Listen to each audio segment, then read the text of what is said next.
प्रधानमंत्री हमारे नरेंद्र भाई मोदी जी बहुत बढ़िया काम कर रहे हैं। भारत माता की जय, भारत माता की जय। कमल ही कमल खिल जाता है। राधे राधे से गूंजने वाली कान्हा की नगरी मथुरा में आजकल चुनावी शोर के बीच फिल्म शोले के गाने की धूम है। हो भी क्यों ना, जब गाने में थिरकने वाली बसंती खुद उनके सामने उनके लिए चुनावी मैदान में उतरी है।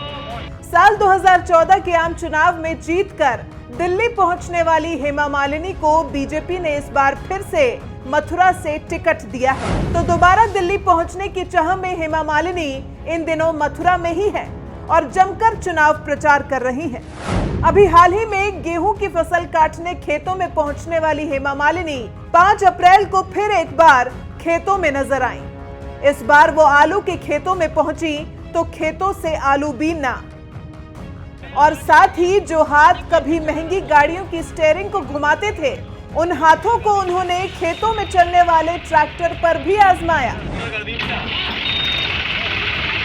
खेतों में किसानों के बीच पहुंचने के बाद हेमा मालिनी ने गांव के लोगों से भी मुलाकात की, जहां एक ओर उनका स्वागत हो रहा था तो वहीं दूसरी तरफ वोट मांगने की अपील भी हो रही थी। आप लोग सबको यही कहने के लिए आए हैं, भारतीय जनता पार्टी के प्रधानमंत्री हमारे नरेंद्र भाई मोदी जी बहुत बढ़िया काम कर रहे हैं। अपने संसदीय क्षेत्र में चुनाव प्रचार करने पहुंची हेमा मालिनी ने मोदी सरकार की योजनाओं के बारे में लोगों को बताया और लोगों से एक बार फिर मोदी सरकार बनाने की अपील की। तो यही कहने के लिए आए हैं, भारतीय जनता पार्टी के प्रधानमंत्री हमारे नरेंद्र भाई मोदी जी बहुत बढ़िया काम कर रहे हैं।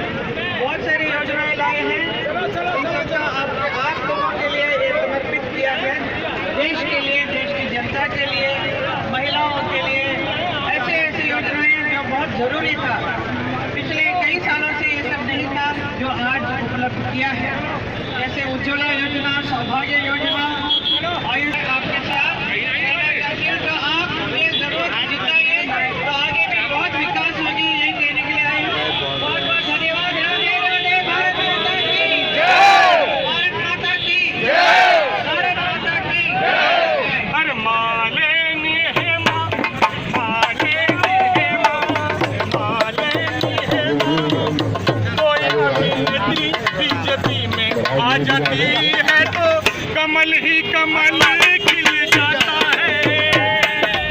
चिलचिलाती धूप में काला चश्मा और छाते के साथ वोट मांगने निकली सांसद हेमा मालिनी साल 2014 में भी इसी सीट से चुनाव मैदान में उतरी थी। उन्होंने चौधरी अजीत सिंह के बेटे जयंत चौधरी को करारी शिकस्त दी थी। बुरी तरह हारे जयंत चौधरी शायद अभी तक वो हार भूल नहीं पाए हैं, इसलिए मथुरा में बुरी तरह हारने के बाद जयंत चौधरी ने इस बार सीट बदलना ही बेहतर समझा। उन्हें आरएलडी ने मुजफ्फरनगर सीट से टिकट दिया है, जबकि उनके जाने के बाद मथुरा में फिलहाल हेमा मालिनी ही मैदान में है। उधर सपा बसपा गठबंधन अभी तक कोई उम्मीदवार नहीं उतार सका है, जबकि 18 अप्रैल को ही यहां मतदान होना है।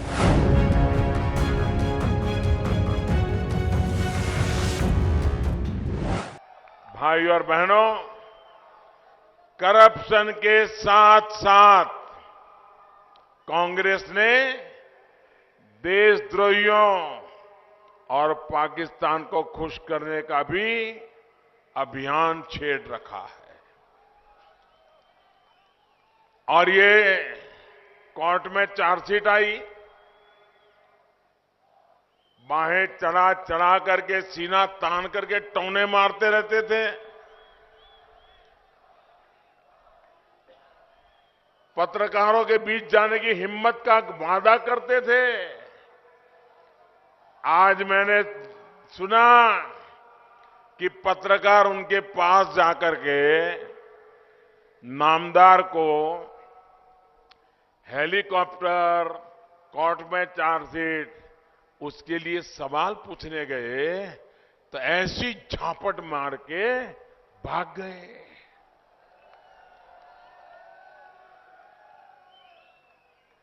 ये प्रेम का मसीहा जब जमीन पैरों के नीचे खिसक रही है तो पत्रकारों को भी इस प्रकार से धकेल देने की हिम्मत कर रहे हैं। अगर आप उनके ढकोसला पत्रों को पढ़ेंगे, अभी 3 दिन पहले ढकोसला पत्र आया है ना, आया है ना, अगर आप उनके ढकोसला पत्र को पढ़ेंगे तो पता चलेगा कि कांग्रेस का हाथ किसके साथ है। कांग्रेस जम्मू कश्मीर में आतंकियों, पत्थरबाजों, विभाजनकारी तत्वों, जिसका सामना हमारी सेना कर रही है, अर्धसैनिक बले कर रहे हैं, उनको जो एक विशेष कानूनी व्यवस्था से रक्षा मिली हुई है, जिसके कारण फौज का जवान वहां खड़ा रह पाता है, देश के लिए हिम्मत से कदम उठा पा रहा है।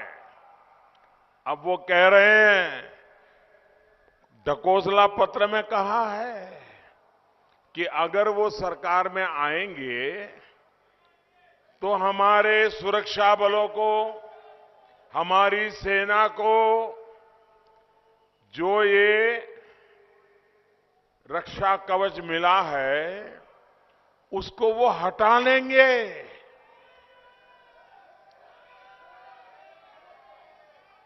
इनकी ये बातें आपको मंजूर है? कोई सेना का जवान इसको मंजूर रखेगा? अगर सेना के जवान को आप रक्षा नहीं करोगे तो कौन मां अपने बेटे को देश के लिए मरने के लिए आगे करेगी? क्या होगा देश का? और सिर्फ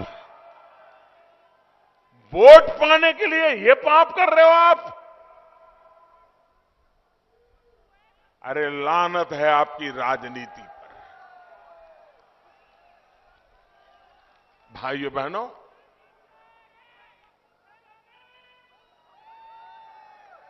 कोई ऐसा पाप नहीं कर सकता, लेकिन कांग्रेस पार्टी क्या कर रही है? जान दांव पर लगाने वाले हमारे सैनिक फर्जी मुकदमों के कुचक्र में फंसे रहे, ये व्यवस्था करना चाहती है।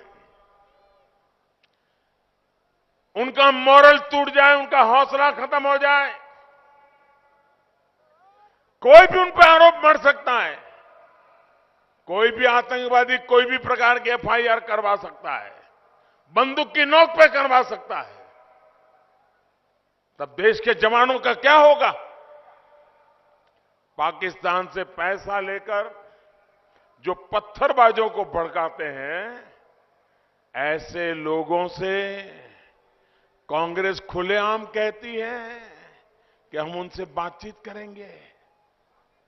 आप मुझे बताइए भाइयों, क्या आप में से कोई ऐसे लोगों का मुंह भी देखना पसंद करेगा क्या? अरे बातचीत की तो बात छोड़ो, कोई उनका मुंह भी देखना पसंद नहीं करेगा। जो भारत के खिलाफ साजिश रचता है, हमारे इस प्राण प्रिय देश को टुकड़े टुकड़े होंगे कहने वाले लोग, उनकी बात करता है। जो तिरंगे झंडे को जलाते हैं, जो तिरंगे झंडे को रौंदते हैं, जो सरकारी दफ्तरों से फाइल चुराने के खेल खेलते हैं, जो बाबा साहब आंबेडकर की मूर्ति तोड़ करके समाज के अंदर विद्रोह पैदा करना चाहते हैं, ऐसे लोगों पर देशद्रोह का मुकदमा चलना चाहिए कि नहीं चलना चाहिए? अगर सेना के जवानों पर पत्थर मारे तो देशद्रोह का मुकदमा चलना चाहिए, नहीं चलना चाहिए। रेल की पटरी पर से पटरी को निकालने का कोई खेल खेलता है तो देशद्रोह का मुकदमा चलना चाहिए, नहीं चलना चाहिए। हिंदुस्तान की खबरें दुश्मन को देता है, देशद्रोह का मुकदमा चलना चाहिए, नहीं चलना चाहिए।